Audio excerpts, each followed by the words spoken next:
midnight screams. I drive a truck for a living. I'm not one of those guys with a tricked-out rig and a proud handle. I'm just a guy with a CDL and a mountain of debt, hauling cheap furniture from one soulless warehouse to another. My life is a series of lonely highways, greasy diner coffee, and the constant, hypnotic drone of a diesel engine. I've seen every corner of this country through the bug-spattered glass of my windshield. I thought I'd seen it all. I was wrong. This happened last night, on that notoriously desolate stretch of I-80 that cuts through the salt flats of the state. It's a place that feels like the surface of the moon. Flat, white, and empty for 100 miles in every direction. It's 3 a.m. The road is a straight black ribbon unwinding into a void, the only light coming from my own high beams and a brilliant, star-dusted sky. I'd been driving for 10 hours straight, pushing to make a deadline in Salt Lake City. My eyes were burning. My brain was a fuzzy, caffeine-addled mess. That's when I saw the flicker of movement. It was in the scrub desert to my right, at the very edge of my headlight's reach. My first thought was a coyote, or maybe a deer that had wandered too far from anything green. I kept my eyes on the road, but I was aware of it now. Then I saw it again. It was a tall, loping shape, moving with a terrifying, unnatural grace. It was keeping pace with my rig.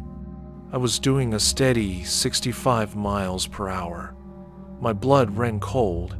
I took my foot off the accelerator, the truck slowing to 60. The shape in the darkness slowed with me, its long, spindly legs pumping with an effortless, fluid motion. My heart started to hammer against my ribs. I pushed the accelerator down, the engine groaning as the truck climbed back to 70. It sped up too, staying perfectly parallel to my cab, a silent, dark greyhound in the night. I couldn't make out any details, just its silhouette. It was vaguely humanoid, but too tall, too thin. Its arms were too long, its stride impossibly wide. It ran with a smooth, gliding motion, its feet seeming to barely touch the ground. This went on for 5 miles, an eternity, just the roar of my engine and the silent, impossible runner in the dark. My logical mind was scrambling for an explanation, an optical illusion, a strange reflection in my sight window, but it was too consistent, too real. My hand, slick with a cold sweat, reached for the CB radio. It was an old habit, a holdover from a time before cell phones. Most of the time, the channels were just a hissing, static-filled void. But out here, in the dead of night, sometimes you could find another lonely soul to talk to. I keyed the mic, my voice a shaky, hoarse whisper. Breaker 1 to 9. Anyone got a copy out on I-80, eastbound, about 100 miles west of the lake? The static hissed back at me. I was about to give up when a voice crackled through the speaker. It was an old, weary voice, gravelly from a lifetime of cigarettes and truck stop coffee. You got a copy, driver. What's your 20? I don't know, I stammered. I think I'm seeing something out here. Something running alongside me. There was a long, heavy pause on the other end of the line. The static hissed and popped. When the old-timer's voice came back, all the weariness was gone, replaced by a cold, sharp urgency. Son, you listen to me, he said, his voice low and serious. You listen to me, and you do exactly what I say. You see a tall, fast runner out there in the dark? Yeah, I whispered. Okay, you've got a pacer. We call them pacers. Now, you're gonna follow a few simple rules. You got that? Simple. But you don't break them. Not for anything. What? What are the rules? Rule number 1, the voice crackled. You do not take your eyes off the road to stare at it. You see it in your peripheral vision. You keep it there. You do not give it your full attention. You understand? Okay, I said, my eyes glued to the white lines on the asphalt in front of me, even as my brain was screaming at me to look to my right. Rule number 2, you do not acknowledge it in any way. You don't flash your lights. You don't honk your horn. You don't talk to it. As far as you're concerned, it's not there. It's just a shadow, a trick of the light. You give it nothing. Got it, I breathed. And rule number 3, the old-timer said, his voice dropping even lower. And this is the most important one. Whatever you do, son, you do not stop your vehicle. Not for anything. Not for a flat tire, not for a flashing light, not if the damn engine catches on fire. You keep that truck rolling until the sun comes up. You hear me? But what is it? I pleaded. What does it want? There was another long, heavy sigh from the other side of the radio. Kid. It's an escort. The problem is, you don't want to go where it's taking you. You just keep driving. You keep your eyes on the road, and you drive east. Pray you got enough fuel to make it to dawn. The radio went silent.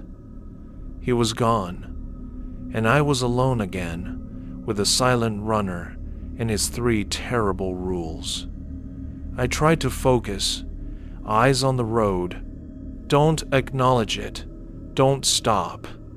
It sounded simple enough, but the presence of it, a constant, loping shadow in the corner of my vision, was a screaming distraction. I glanced down at my GPS, hoping the familiar, comforting sight of the digital map would ground me. But the screen was wrong. The little icon that represented my truck was no longer on the clean, straight line of I-80. It was on a thin, gray road that wasn't on the map. A road that was veering off into a vast, blank, unlabeled spot on the screen. The GPS was still tracking my speed, my heading, but it was showing me on a road that didn't exist. My heart seized. I looked up, and up ahead, in the distance, I saw them. Faint, flickering lights, the lights of a town. It was impossible. I knew this stretch of road like the back of my hand. There was nothing out here. No towns, no truck stops, no civilization for at least another 50 miles. But the lights were there, a warm, inviting glow in the oppressive darkness. And the pacer, still running alongside my truck, subtly, gracefully, lifted one of its long, thin arms, and then just gestured. A slow, deliberate point towards an off-ramp that was now materializing out of the darkness ahead. An off-ramp that I knew, with an absolute certainty, was not supposed to be there. The off-ramp led directly towards the ghost town. It was a silent, undeniable command, a polite but firm invitation to a place I did not want to go. Rule number 3, do not stop. But what about turning? The old-timer hadn't said anything about turning. My hands were slick on the steering wheel. The pull to turn, to follow the lights, to follow the pacer's silent instruction, was a physical thing, a magnetic urge. But the old man's terrified voice was a louder sound in my head. You don't want to go where it's taking you. I kept the wheel straight. I kept my eyes on the road ahead, on the true, real, lonely ribbon of I-80. I ignored the phantom off-ramp. I ignored the silent, pointing arm in my periphery. The moment I passed the off-ramp, the atmosphere in the cab changed. The air grew cold, heavy, and the pacer. It was no longer loping gracefully. The smooth, fluid motion was gone, replaced by a jerky, angry, frantic pumping of its limbs. It was still keeping pace, but it was a movement of rage, of frustrated energy. I had disobeyed. Up ahead, I saw flashing lights. My first thought was a police car, a state trooper.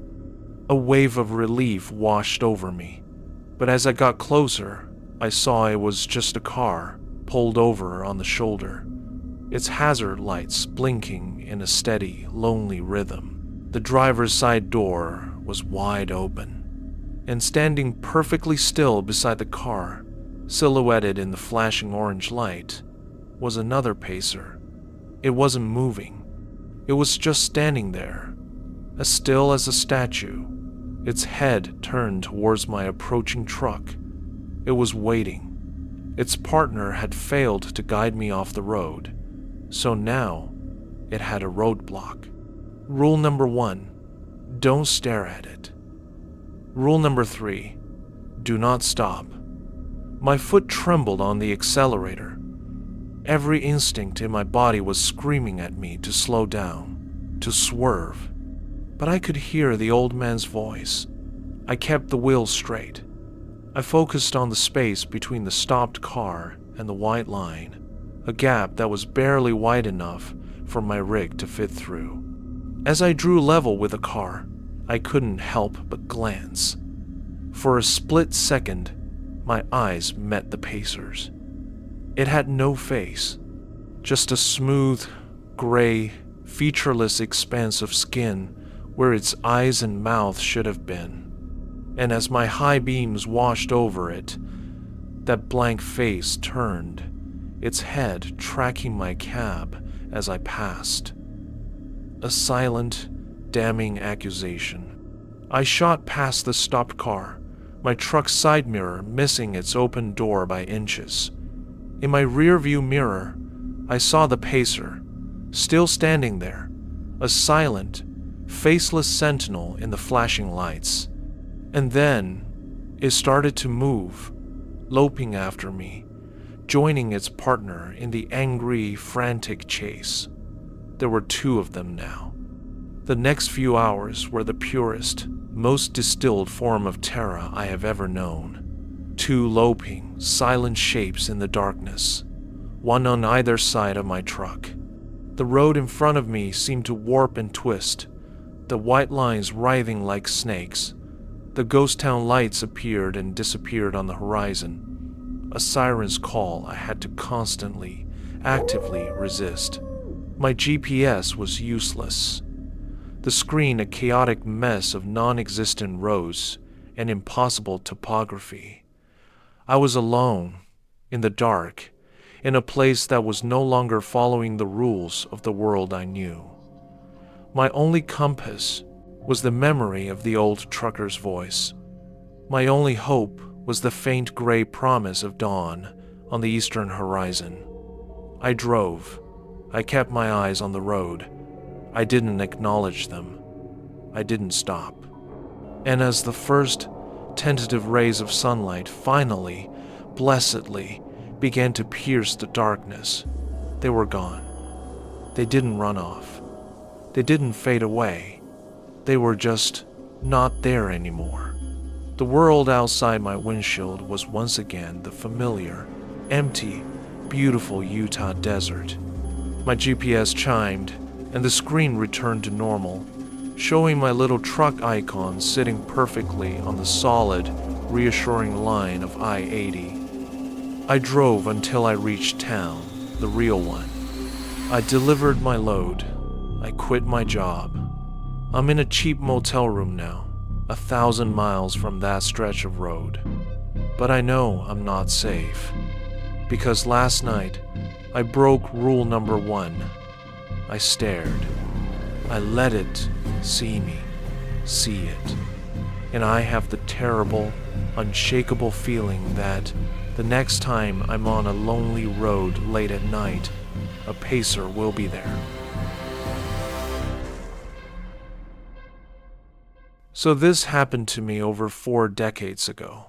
I went hitchhiking alone in the Valais Alps as a late birthday gift to myself. I was a lot more adventurous in those days, back before age and responsibilities could tether me down. The Valais Alps were the latest in a long line of achievements, and the largest by far. Remote, rugged, with a long history of death, exactly what an aspiring adventurer like myself relished.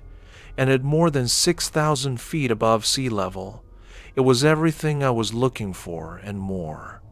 The trip itself had started out pretty much as expected. I made my way across the Grat, my newly purchased hiking boots putting in good work as I followed along the ridgeline. For the longest time, I hiked alone. In fact, except for the occasional goat or two, it was just me and the mountains and God. It was towards the end of the 3rd day that I first began to suspect something was off. I'd been navigating a particularly hairy pass when on an off chance my eyes had flitted to the valley floor below, and I'd seen a figure standing there watching me. It had been several hundred feet away, little more than a speck. The sudden sight of it had caused me to flinch. Being so remote, you just don't expect to see anybody else out here. When my surprise had passed, I raised a hand in a wave.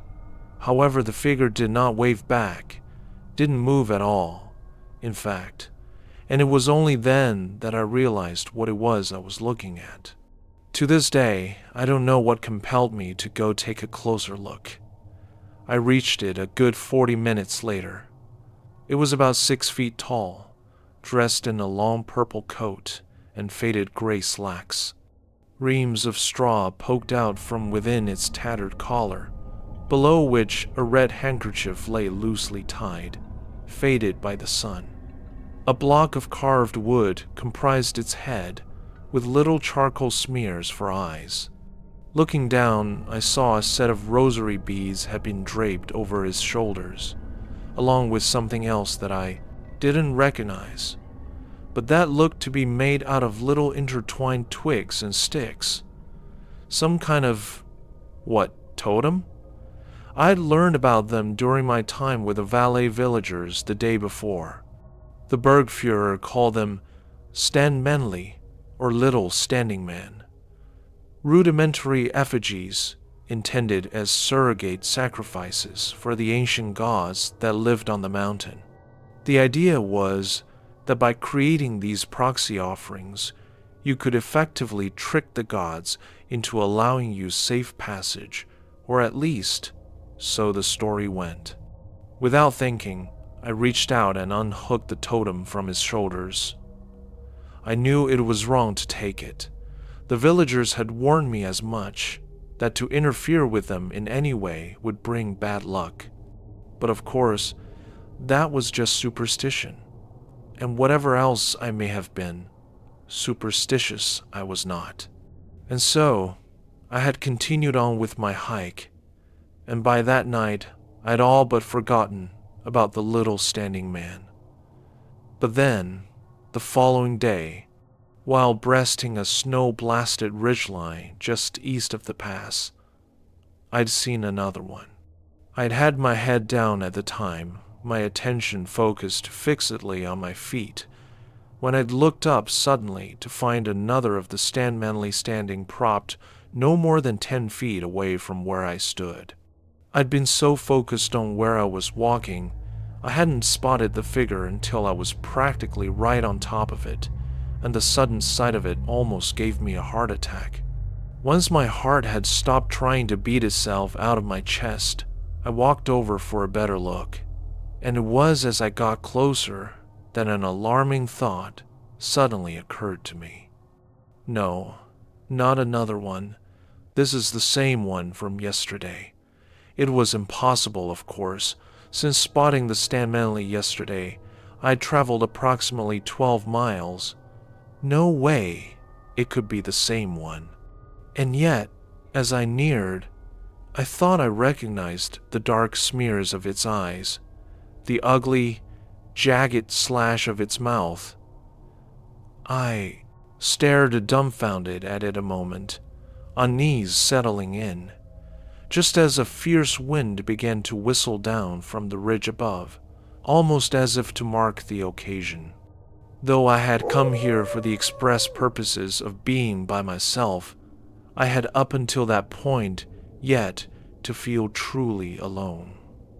But standing there under the Stan Manley's gaze, I became painfully aware just how isolated I was.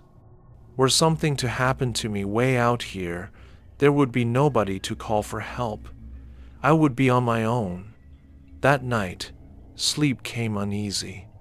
I dreamed I was in a field of enormous white lilies.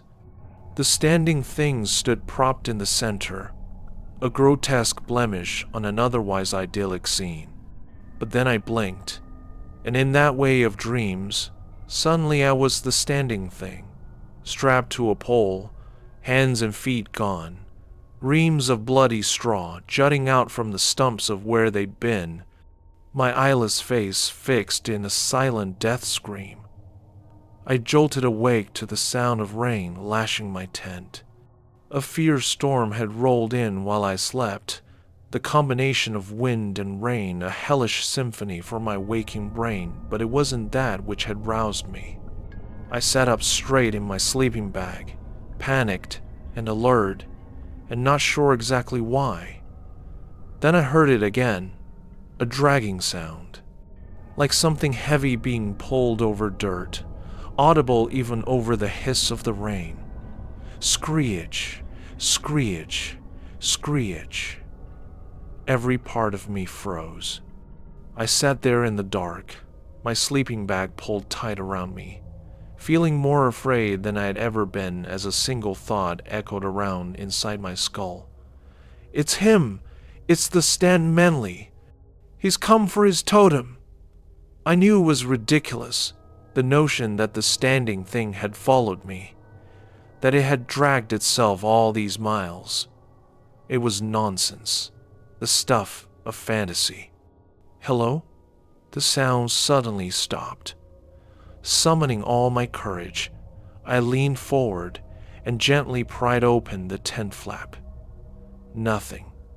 Just sheets of freezing rain, and sleet, and the vague outlines of rocks and scree in the dark. Knowing I wouldn't be able to sleep again until I checked, I quickly threw on some clothes and fumbled my way out of the tent. The rain soaked me almost at once as I shone my flashlight around, the light cutting through the deluge ahead like a white blade through a black curtain. I was a good 20 yards away from my tent when I happened to shine the beam down, my eyes immediately falling on the deep gouge in the dirt by my feet, and I gasped, almost falling backwards in my surprise. No way. That's impossible. Like a man in a dream, I shone the flashlight in the direction the gouge was heading, following it back up towards my tent, my hands shaking. To this day, I struggle to describe exactly what I saw next. There had been a flash of purple. The beam caught on it for the briefest of instants. The sodden folds of a long coat, plastered tight to something that shouldn't have been there, that couldn't have been, standing propped now between me and my tent. The sight of it broke something inside me. I made a noise like a kick dog, then turned and started running back down the ridgeline, boots slipping and skidding on the waterlogged dirt, almost spilling me over multiple times as I fought to put as much distance between me and the standing thing as possible. I ran, and I ran, heedless of the danger, my entire body consumed only with the need to get clear, to get away. It was only by sheer luck that I spotted the pillbox.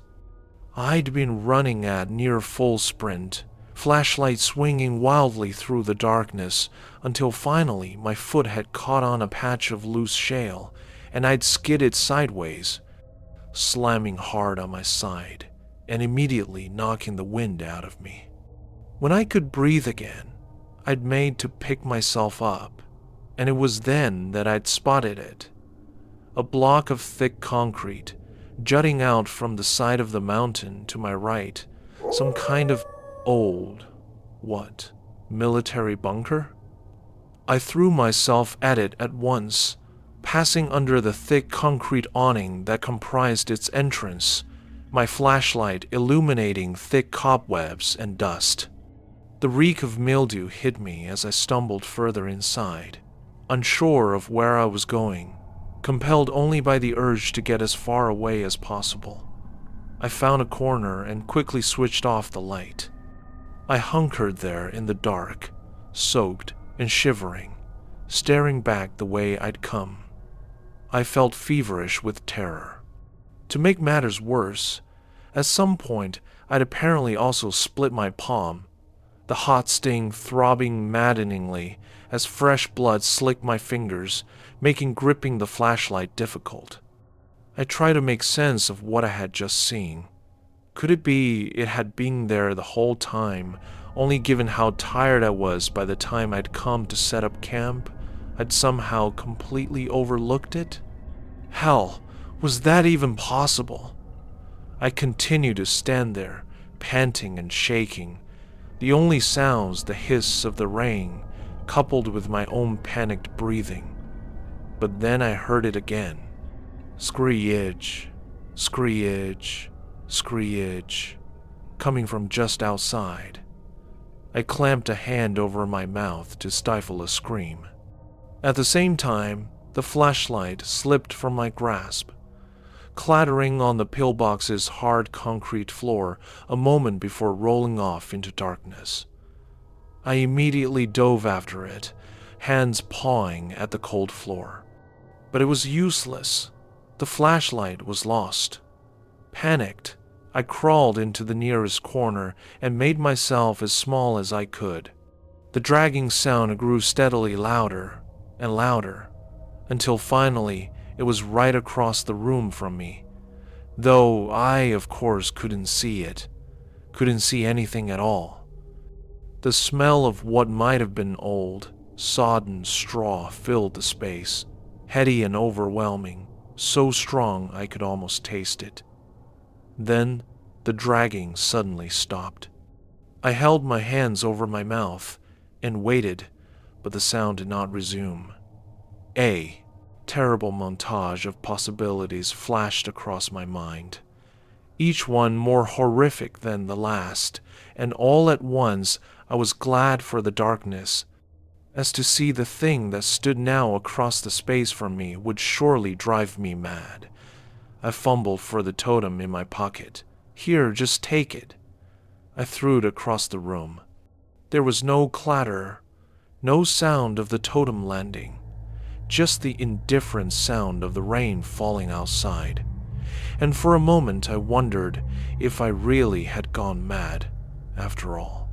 My thoughts were interrupted as a single bout of lightning flashed outside, and in the momentary light, I saw the standing figure propped with its face now less than 6 inches from my own. I do not recall much of what happened next. The Bergführer found me the very next morning, propped barely conscious next to a slab of moss-covered rock. I'd run through the night until my body had given out, and in the process contracted a pretty severe case of exposure-induced hypothermia, none of which I recall. The last thing I remember is turning to shoot one final glance back up at the pillbox, finding the Manley standing propped in front of its entrance, watching me as I fled an image that haunts me to this very day. That was over 40 years ago. Every year since then, on my birthday, it visits me. I find them everywhere on my porch, the hood of my car, my windowsill. Little trinkets made of intertwined twigs and sticks. I know why, of course. It's to remind me that it hasn't forgotten, that it isn't over. You took it. Now it's yours. I'm sick, lung cancer. This will be my last birthday. I sit and stare out at the darkness from my hospice room window. I think the Stan Manley will come for me tonight.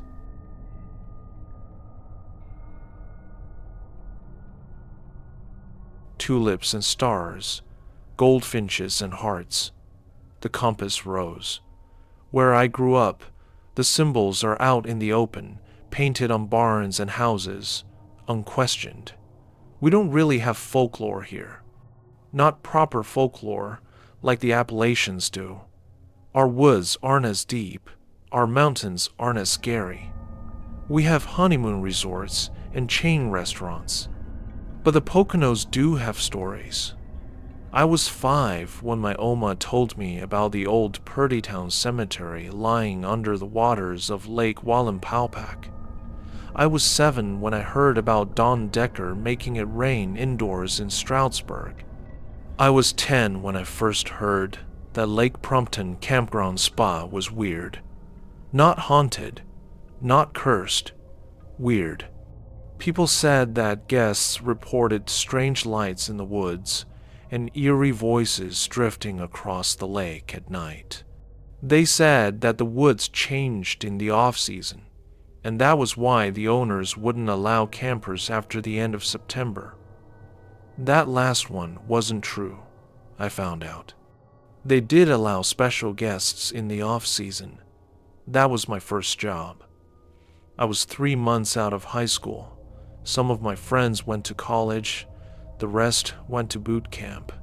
I was living at home, no plans. So when my dad told me that he had pulled some strings for me to be the off-season caretaker at Lake Prompton, I wasn't in a position to say no. So I settled into my strange little existence. Apart from the schedule, 7 p.m. to 7 a.m., the job was easy during the week. Make sure nobody snuck in to have keg parties or whatever. Nobody ever tried. Saturday nights were when it became a bit more complicated. First, I had to open the gate and let the off-season guests in.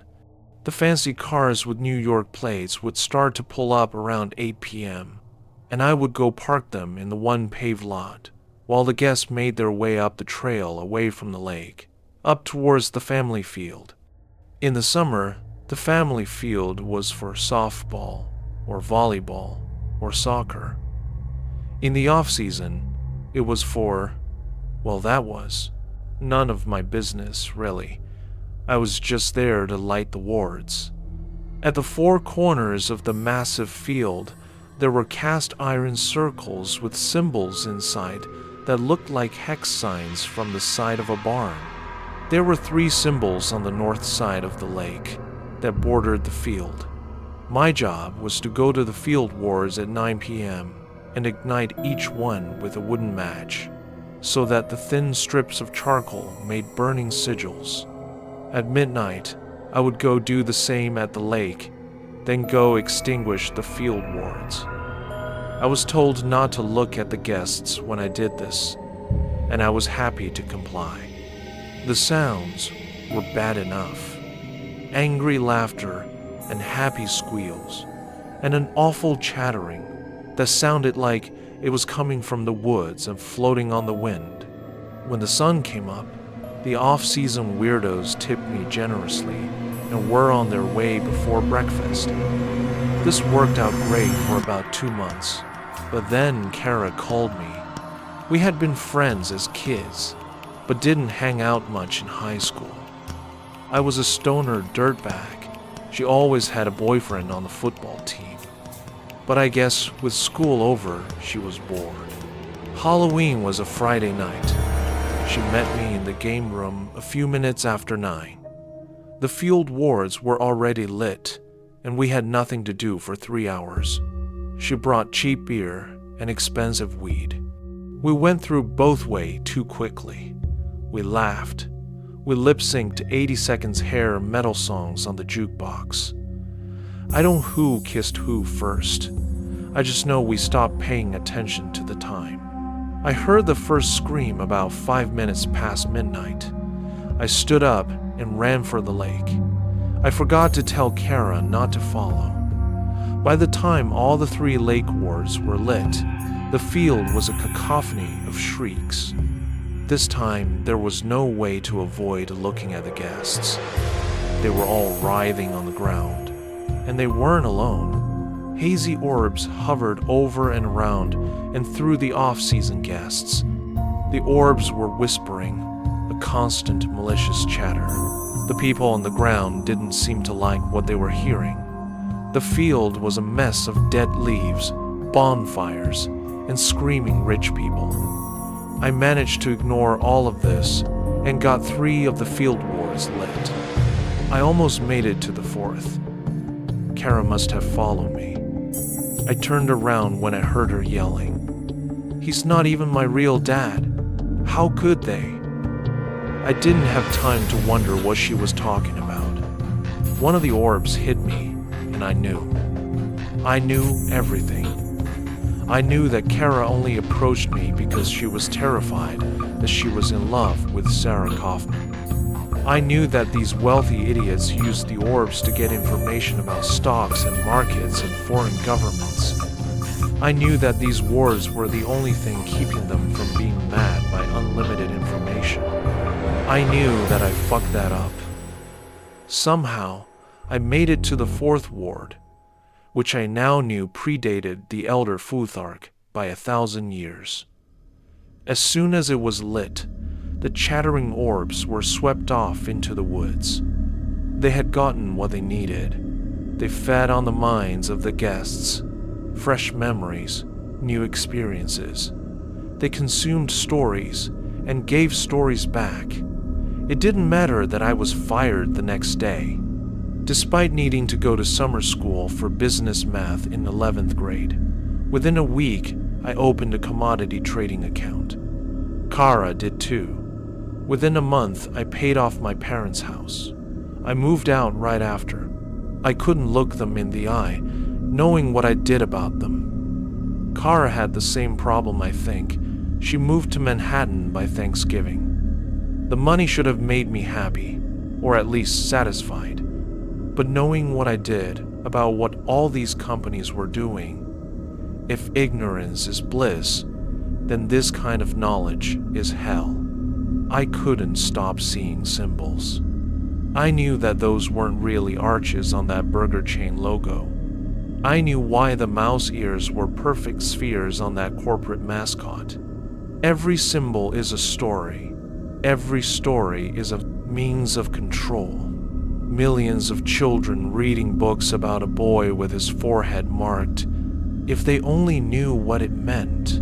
Nothing was free of arcane meaning. Nothing was benign. The puppets I loved on TV as a kid, Frog and Bear and Pig, my God, they had been on my bed sheets.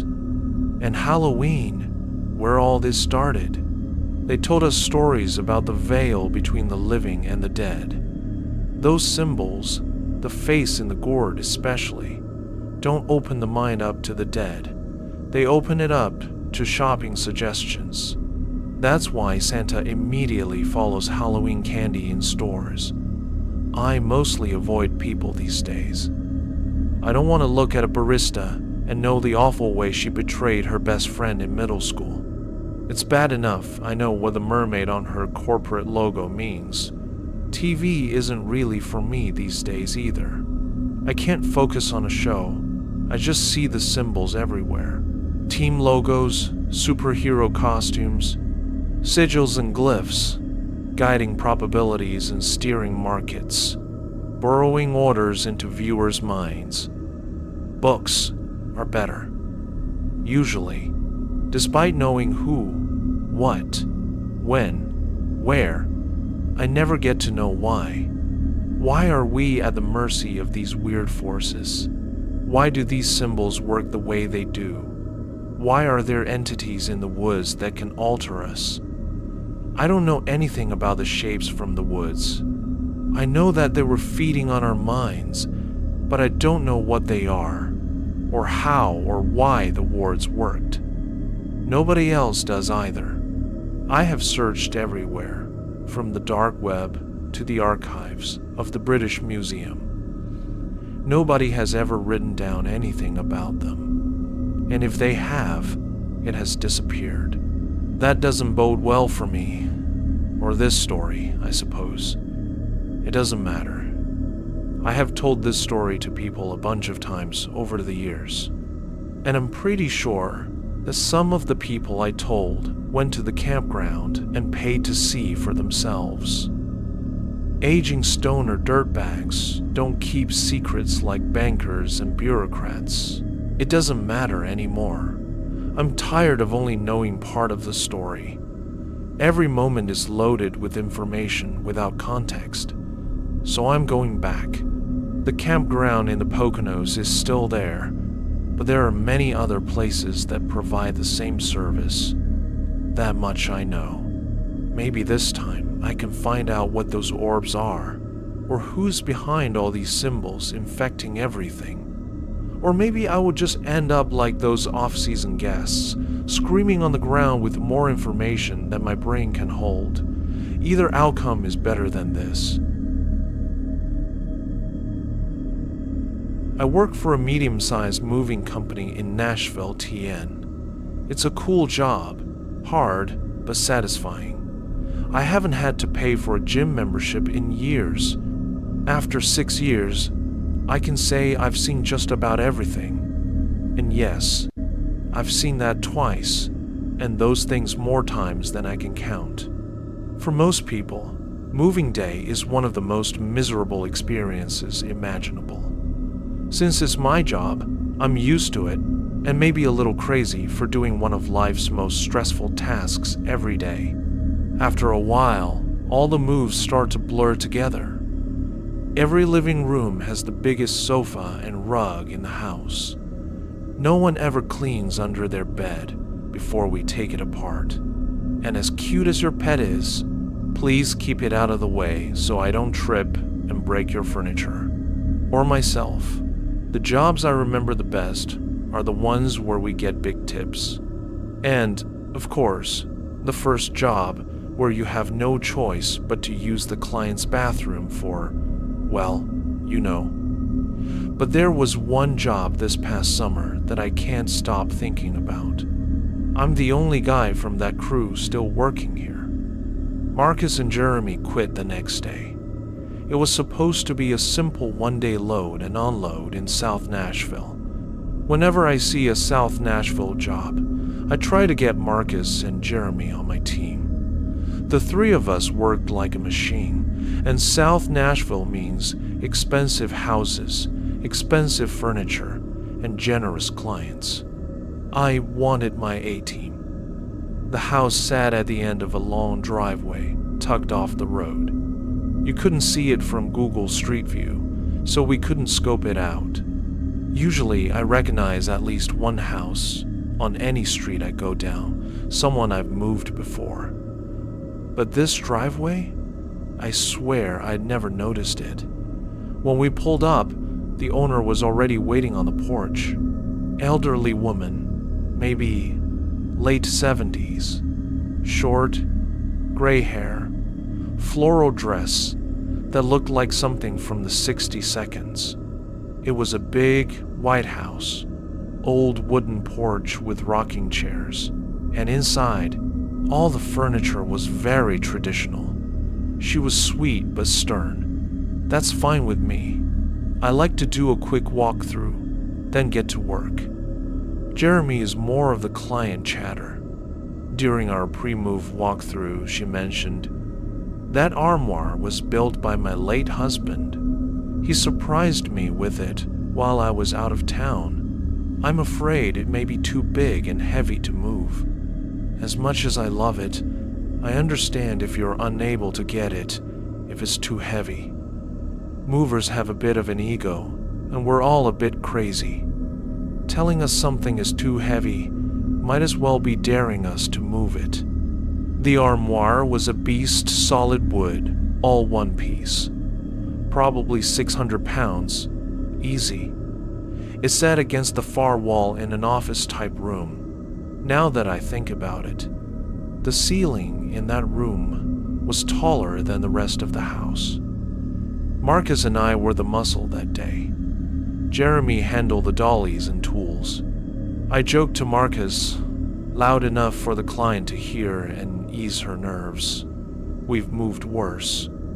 We knew if we got this, a big tip was coming our way. We strained to lean it forward so Jeremy could slide the dolly underneath, and it made a sound that no mover likes to hear, splintering wood and cracking paint. Well, there goes our tip. We got it off the wall, and a smell hit us. Old, musty, mothbally. Behind it, we saw a door. The house was old, but well maintained. This door, though, looked ancient, like something out of a different century. Oversized, probably 100 pounds, with paint so cracked it was chipping off. No knob, just a hole where one used to be, probably so the armor could sit flush against the wall. The white paint was flaking off, to reveal dark, almost black wood underneath. The wall surrounding it wasn't even finished, just rough, splintered planks. Without taking my eyes off the door, I asked, "Ma'am, did you know there was a door behind here?" We turned around to see her reaction, but she wasn't there.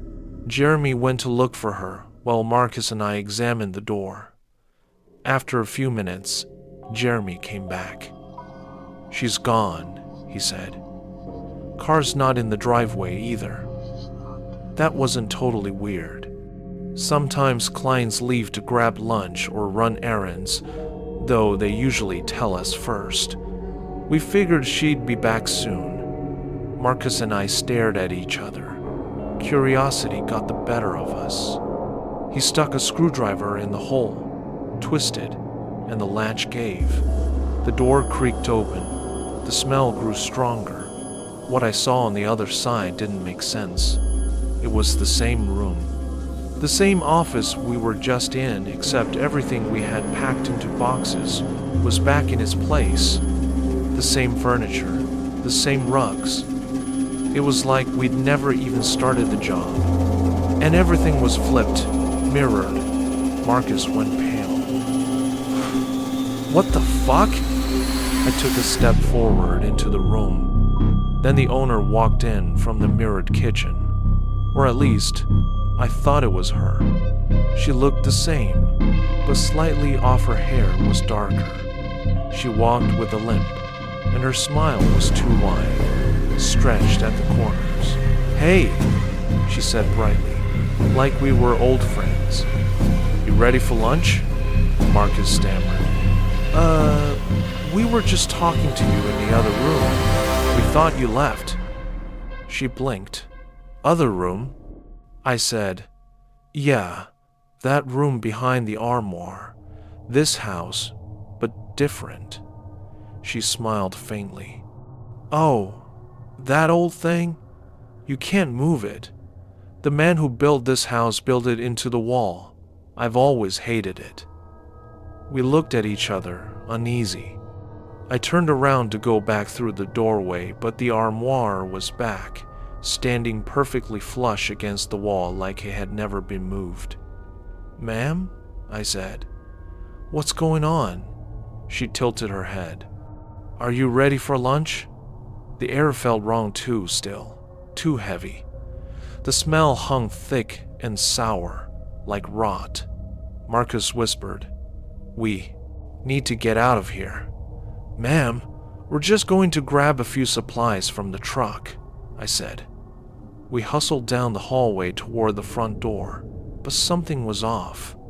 The hallway seemed longer. The angles of the walls weren't right, subtle curves, slants that made you dizzy. The floor felt uneven, like it was shifting under us. When we reached where the front door should have been, it wasn't there. The hallway just kept going, Jeremy said quietly. Guys, the house is mirrored. The door we came in through, it's on the other side. We turned and ran the other way, weaving through the warped halls. The air grew colder. Finally, we burst into a room that mirrored the office, the armoire standing on the opposite wall. We didn't hesitate. We pulled it until it fell over. When it hit the floor, it broke apart like old rotten wood. The door was there again. We pushed through it and walked back into the same house. Dust hung in the air. The windows were cracked, streaked with grime. Wallpaper peeled from the walls. The air was cold, stale. The furniture, the glassware, the rugs, everything was coated in decades of dust. I called out, "Hello?" No answer. Marcus turned to me, pale. "Get to the truck. Let's get the fuck out of here." I opened the front door. The yard was overgrown, the trees thicker, like years had passed. Our truck was still parked in the same spot, shiny and out of place. The house behind it looked like something from another century. We didn't say a word. We got in and drove away. When we hit the main road, our phones lit up with service again. We called our manager. He didn't believe us until Marcus and Jeremy both quit the next day. He told me to take a week off to rest. Unfortunately, in this industry, when you're inside multiple homes every single day, strange things happen. This wasn't my only weird experience, just the one that still doesn't make sense.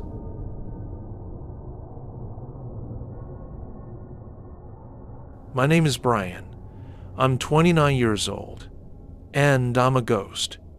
Or at least, that's what I've started calling myself.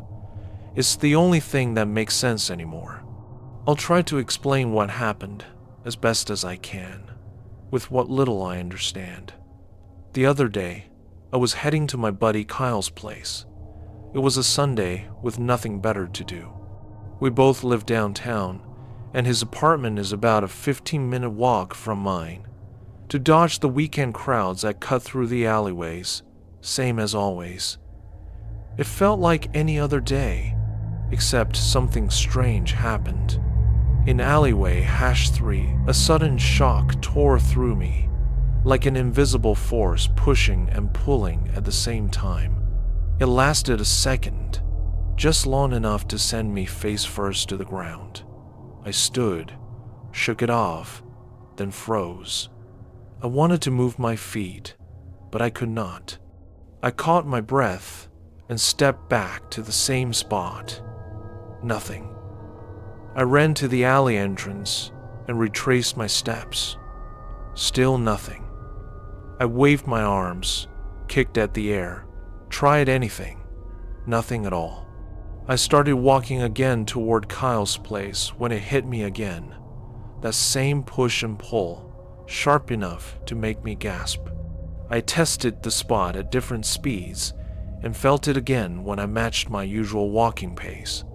Then, without warning, a sudden pop hit me, like I was trapped inside a balloon that burst all at once. My eyes watered. My ears rang. Then nothing. I retraced my steps, did the exact same thing again. Still nothing. Was I getting sick? Was I losing it? I was clueless and tried to push it to the back of my mind. I left the alley and kept walking to Kyle's place. Everything felt normal again. Car horns at the intersections, smells from food stands mixing in the air, sidewalks packed with people, residents and tourists alike. Kyle's place was across the street by the park. I waited for the light to turn green when a pigeon shot down and slammed into my side, hard enough to knock me over. Like it weighed several times more than it should. It kept flying like nothing happened, completely unfazed. I looked at the nearest person and yelled, Did you see that?" But no one reacted. The light changed. I crossed alone. I crossed the street and headed into the park to collect myself. A group of preschool kids filled the path ahead, running straight toward me. I turned my body to move out of the way, but it was too late. They hit me, or maybe I hit them, and I was thrown into the park, sliding 20 feet before landing face first in the dirt. I looked back, and the kids were fine, like nothing happened, just like the pigeon. I felt nothing, no pain. My heart should have been racing, but it was still. I pressed a hand to my chest. No heartbeat.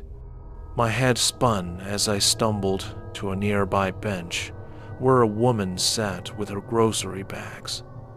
I tried to move the bags so I could sit, but they would not budge. It was like trying to shove a wall. I dropped to my knees and looked up at her. She kept reading, unaware I was even there. My confusion turned into anger. I swung at the woman, but my hand passed through her head and stuck there.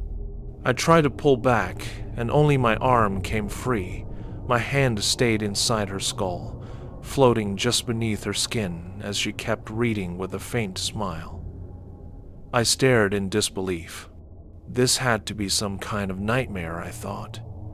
I could still move the hand trapped inside her head, but not enough to pull it free. The tips of my fingers broke through her forehead before the rest stuck fast again. I grabbed the exposed fingers, braced a foot against her midsection, and pulled hard. The fingers tore loose and hit the ground. A jogger stepped on them, pressing them through the dirt and into somewhere else. I felt them vanish, but the rest of my hand was still there, buried inside her head. I spent what felt like 20 minutes trying to pull my hand free, but it was useless. The woman finished her book, stood, and left with my stolen hand. I could somehow feel it brushing against the folds of her brain as she walked away. I searched the park for my missing fingers but found nothing. At one point, I kicked a tree in frustration, and the tip of my right foot got stuck in its trunk. I wiggled it loose and kept moving. As dusk settled and the air grew cold, I still felt nothing. There was no breeze, no sound. I was numb, locked in my own head, with only my thoughts. I could still hear my own voice when I spoke. I sat at the base of the tree that had caught my foot and leaned against it, half hoping it would pull me in and end whatever this was. I tore off my shirt and held it up to the fading light. The orange glow shone through it as I wrapped it around my waist. Then I stopped. I was holding the shirt like normal, touching it, feeling the fabric. I unwrapped it and ran my thumbs over the cloth again, testing it. When I finally stood, night had fallen. I walked back to the same alley and waited. Nothing. I was stuck. At least I was not hungry or tired. I took out my phone. I had left home with it at 2% battery, planning to charge it at Kyle's place. Hours later, it was still at 2%. That made no sense. I tried to text Kyle. Nothing. I tried anyone else. Nothing. The map app would not load. When I opened the browser, it showed the last site I used, Reddit, but it looked frozen, like I was stuck in offline mode. No updates, no scrolling, just stillness. I was still logged in. The only tab open was R, no sleep. I could start new threads, but I had no way to know if they were going anywhere. So I started writing this, hoping someone might see it. Maybe others are out there like me, trapped in their own strange corners. Maybe no one will believe me. If someone reads it at all, that is enough. After a while, I made it to Kyle's apartment. The sliding doors were locked, and no one was around. It was late, so I sat in the corner by the entrance and waited for morning. I kept thinking about my shirt and phone. If I could still touch them, maybe anything I had with me had crossed over too. That was the best guess I had. It started to rain sometime in the night. I stared into it. The droplets hit my skin like tiny lead pellets. Then I saw a squirrel leave a nearby tree and step into the street. The rain tore it apart, breaking it into hundreds of twitching bits that scattered in the wind. Maybe they went wherever my fingers went. I watched in silence. I wasn't alone after all. It will be hard getting used to this new life. Maybe I am the only person trapped like this. I hope I find someone else. Someone I can touch without being thrown across the ground. I type slow with one hand, but at least I can still write. I sense my severed hand somehow. It's stuck between the woman's eyes, bouncing back and forth like a slow-motion game of ping pong. My name is Brian. I'm 29 years old, and I'm a ghost. Thanks for reading. Thanks for existing.